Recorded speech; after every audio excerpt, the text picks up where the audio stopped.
And on the Sabbath he began to teach in the synagogue. Many who heard him were astonished and saying, "Where did this man get these things? What is the wisdom given to him? How are such mighty works done by his hands? Is not this the carpenter's son, Mary and brother of James and Joseph and Judas and Simon? Are not these sisters with her?" And they took offense. And Jesus said to them, "A prophet is not without honor, except in the hometown and among his relatives in his own household." And he could do no mighty work there, except that he laid his hands on a few sick people and healed them. And he marveled because of their unbelief. And he went among the villages teaching. Heavenly Father, this morning, indeed you are faithful to us. If only we could return a little bit of that faithfulness to you. We ask, God, that your Spirit dwells in our heart and drives us towards you, Lord. May we be able to declare that indeed, because you love us, that we return a love to you.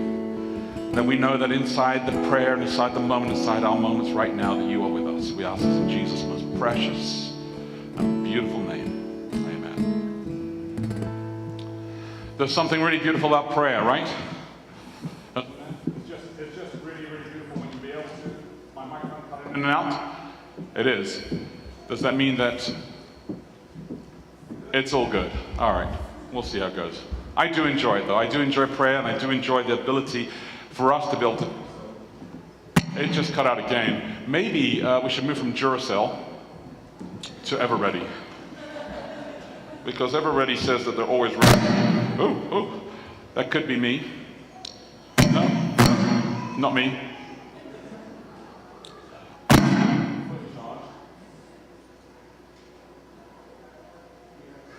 I may have to use the microphone. Okay. That's my attempt at beatboxing. I'm not very good at it.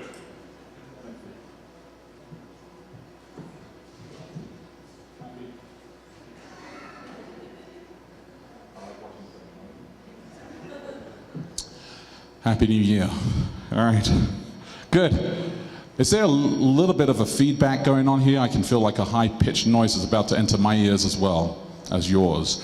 And I don't want everybody sitting down like, oh, any moment now it's going up. You know how that kind of anxious feeling is? Yeah, I would rather we didn't have that anxious feeling. Here we go. All right.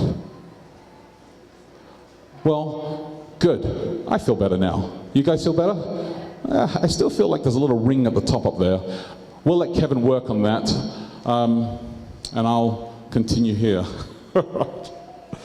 Well, there is something beautiful about prayer, for no doubt about that at all. And I don't know if you know this, but Luke last week, when he did the blessing, I saw a few people turn their heads around, hoping to see the words up on the screens up there.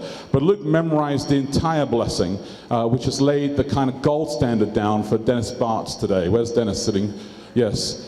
Good luck, my friend. But Luke memorized it, which is beautiful. When he said the blessing, it just flowed from his heart, and I thank him for that. There's something really beautiful as well about the prayer time that we had up here with Robin.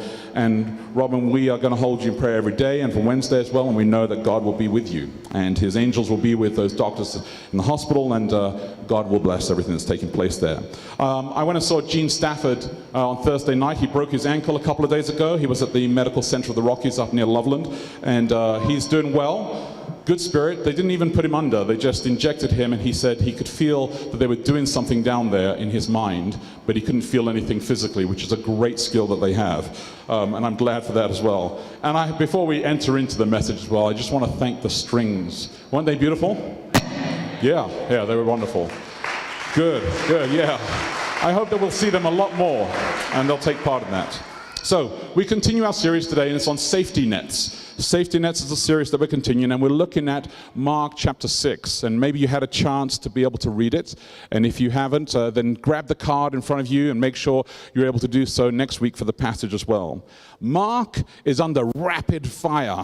His gospel, when he writes stuff, there's not even a moment for you to breathe. You just go, go, go, go, go. And there are 3 stories inside the passage today. The first one is Jesus returns to Nazareth. I remember the very first sermon that I ever preached in my life. I wrote everything out on a piece of paper, on lots of pieces of paper, and because we didn't have computers in those days, so we had to write everything out on pieces of paper. I recorded it. I still have the cassette tape. I know that you don't know what that is, but that's okay. A cassette tape that has the sermon on it. And I was standing in the back of the church, in this little room. It was a kitchen because we rented it from the Quakers in London. And so we had no vestry, and they didn't need one, so we had none.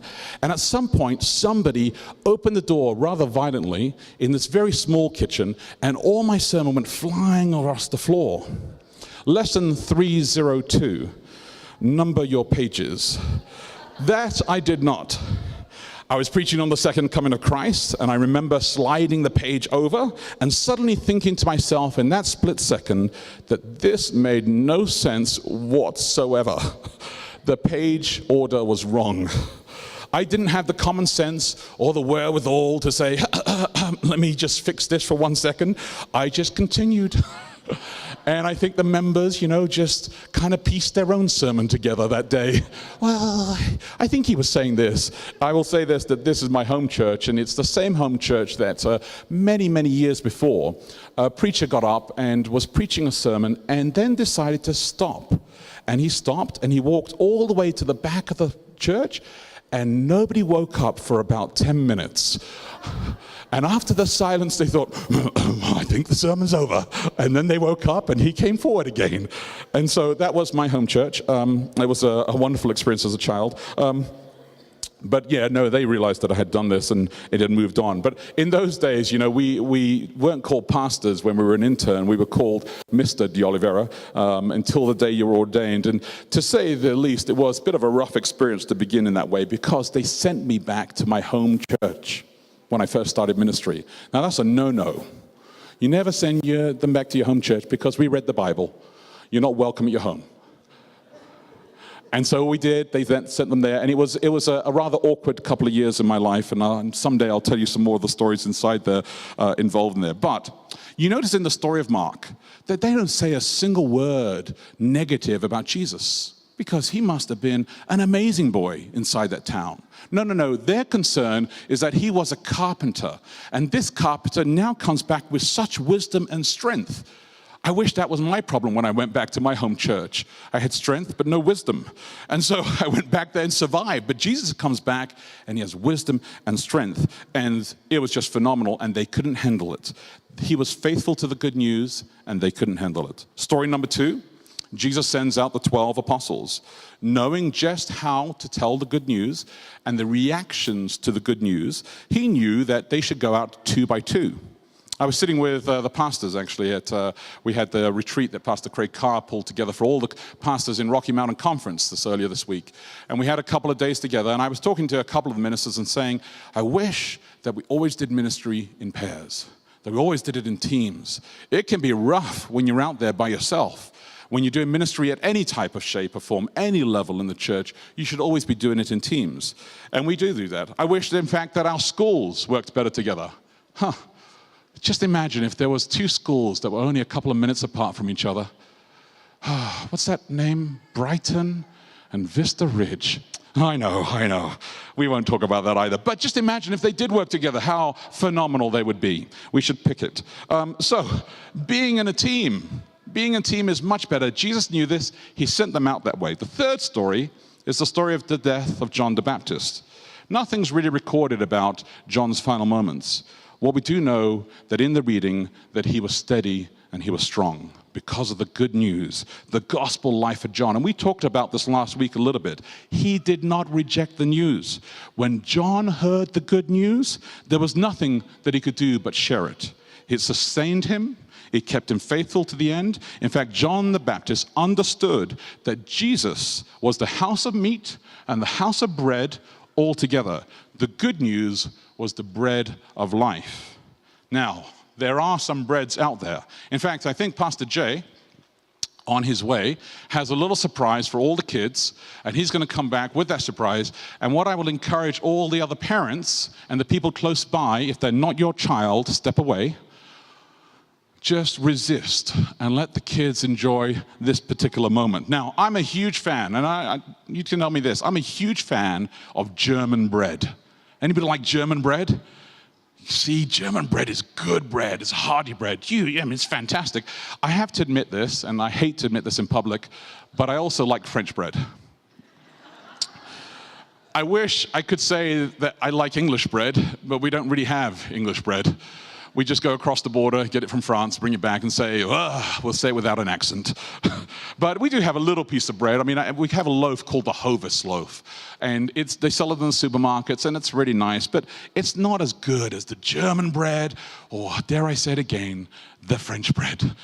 You know, it's just fantastic when you have bread that doesn't really need a spread on it, when you don't need to add butter or jam or Marmite. You just know the bread tastes really good on its own. It's brilliant bread. And when you add toppings to that bread, then it takes you to cloud nine. Then you're like, wow, that was good bread, and the topping was great. We are in heaven right now. And so that's the beauty of all the tastes that we have. We all have different tastes and different styles, and we get to enjoy more with that. The good news, the gospel, is like great bread. The word of God is great bread. We could have had it earlier, like in Hebrew and Greek and Aramaic manuscripts that later turned into Latin and eventually became what I would refer to as the Volkswagen Beetle version known as the King James. Because it was, you do realize this, that when they made the King James Version Bible, it was supposed to be like the Beetle, everybody's car, the people's car. And so this Bible was supposed to be the people's Bible. Everybody loved speaking like that, apparently, and they loved to read it that way.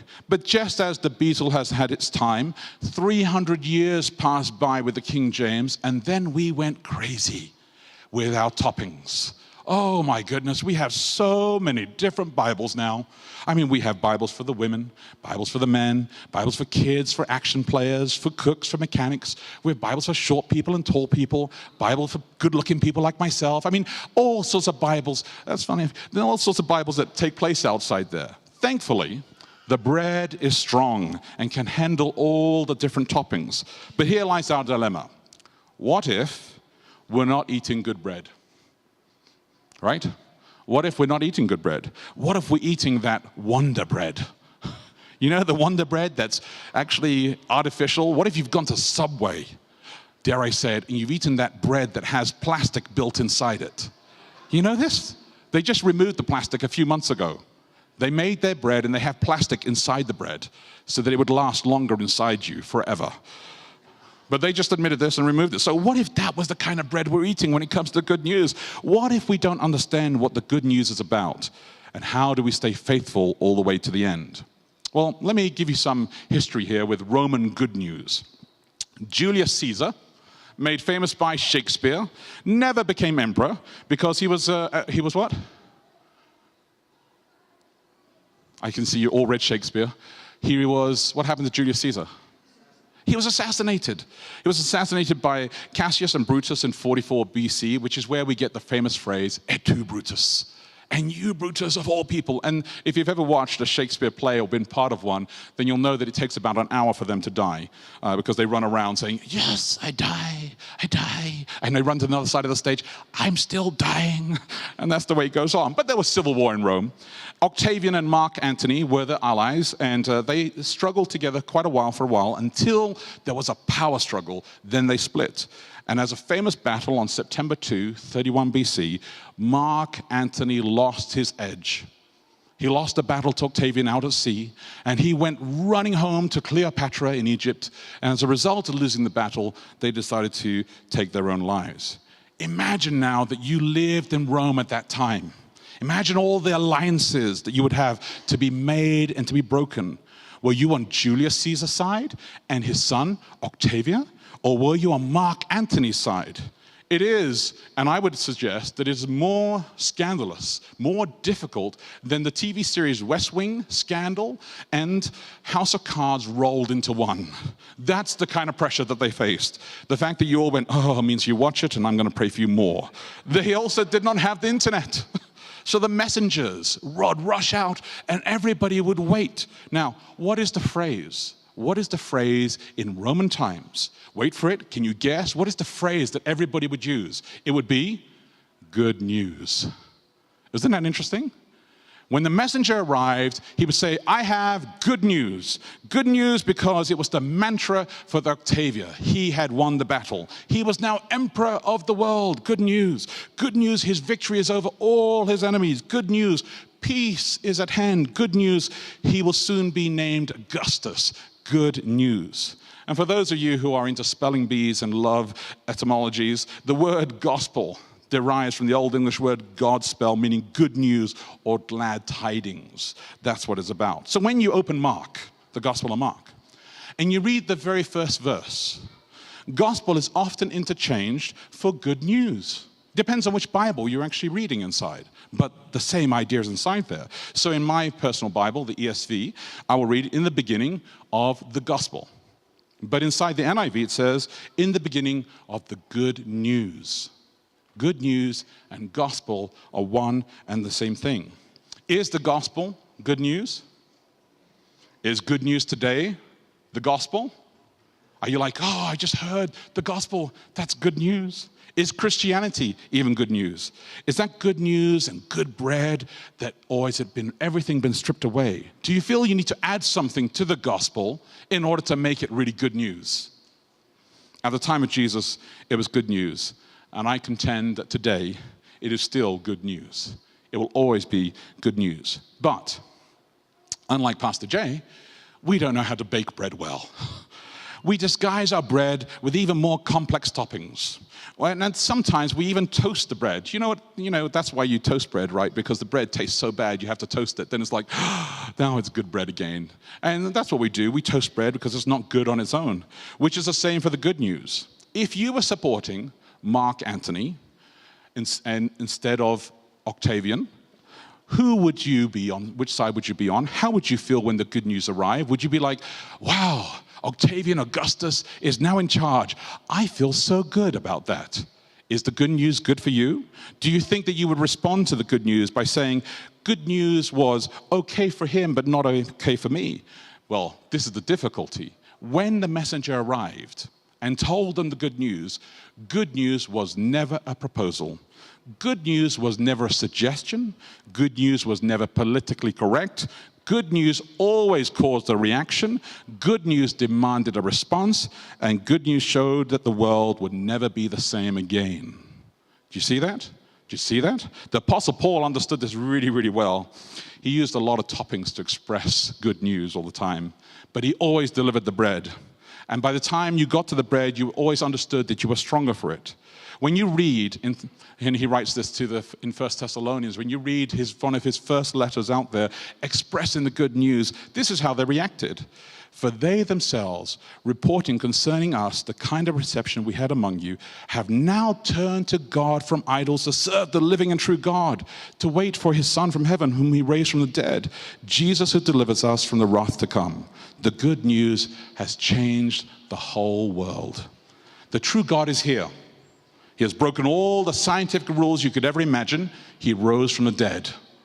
You can't explain that. You can't describe it. You can't even see it. But Paul says later on in 1 Timothy 2:7 that he was a herald, the person who delivers good news. For this I was appointed a preacher, and other translations call it a herald, an apostle. I am telling the truth. I'm not lying. A teacher of the Gentiles in faith and truth. So what is truth? What is good news? Maybe this quote will help you from N.T. Wright. He was explaining that at the time of Christ, there were some things that if you saw this take place would define that this was good news. He says this, there has to be, number one, an announcement of an event that has happened. Did John the Baptist do that? Yes. Number two, a larger context and a backstory which makes sense. Were they waiting for a Messiah? Yes. Number three, a sudden unveiling of the new future that lies ahead. Did Jesus preach that? Yes. And number four, a transformation of the present moment sitting between an event that has happened and the further event that will still happen. Jesus Christ's resurrection. His death and his resurrection turned that all around. And this is what Paul says in 1 Corinthians when he says, when we follow these rules, for I have delivered to you as of first importance what I also received, that Christ died for our sins in accordance with scriptures, that he was buried and that he was raised on the third day according to scriptures, and that he has appeared to Cephas and then to the 12, and then he appeared to even 500 brothers at one time, most of whom are still alive, though some have fallen asleep. The apostles wrote the Gospels, the good news, as a record of Jesus' ministry. And in fact, 1/3 of the Gospels spend all their time on the final week of Jesus' life. Because it changed the world. When Octavian became emperor, it changed the world. You weren't prepared for it. You didn't know how to respond to him. It changed the world. The bread has caused his hometown to become uncomfortable with him. The bread will cause us to become uncomfortable. The bread has held those disciples together when they go 2 by 2 to a house and they share the gospel and they have to shake the dust off their feet. And the bread will hold us together. The bread held John the Baptist as he ate and lived his last few days, because the bread is strong and it will sustain him. And it is the gospel. It is not, and this will scare you for some of you, it is not about a personal relationship with God. It is not about the end of the world, and it's not a banking system to make sure that one day when we die, everything will be okay. It is not the celebration of Easter or of Christmas, and it is not just good advice. The good news is bigger than all of that. It has it, but it is way more. It is now and it is in the future, and it is that God has taken this planet back. And if he's taken this planet back, then he's in charge. And if he's in charge, then everything is going to turn around, and he will keep us faithful to the end. I have lost count of all the hospital visits that I've done in my life. I've lost count of all the moments when people cry or break down in front of me. I've lost count of all the suicide attempts that we've had to talk to. I've lost count of all the broken relationships and marriages and friendships. I've lost count of all the lack of forgiveness and acceptance that takes place. And I think in part the reason why I've lost count is because I have this hope that it's going to be okay for all of those people, that there's a solution always for those people.